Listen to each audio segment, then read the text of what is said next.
আল্লাহ রাসূল বলেন কেউ যদি মেহমান হয়, মান কানা ইউমিনু বিল্লাহি ওয়াল ইয়াউমিল আখির ফালইউকরিম দাইফাহু।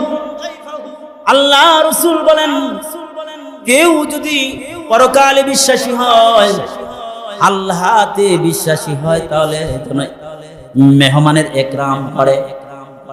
আজকে মেহমান আসলে একরাম করতে চাই না, মেহমানের মেহমানদারি করতে মনে চায় না।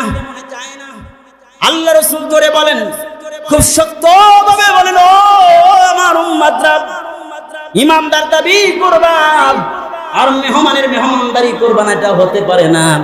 আর মেহমানদের মধ্যে তাহলে ইমাম সাহেব তো বড় মেহমান, কত দূর থেকে এসে আপনাদের এলাকায় রয়ে গেছে, আমরা তো অনেক দূর থেকে আসছি, তাহলে তো বড় মেহমান, মাঝে মাঝে দাওয়াত দিয়ে খাওয়ান তো দরকার আছে। আমি কথা বলবো না আমার ভাইয়েরা,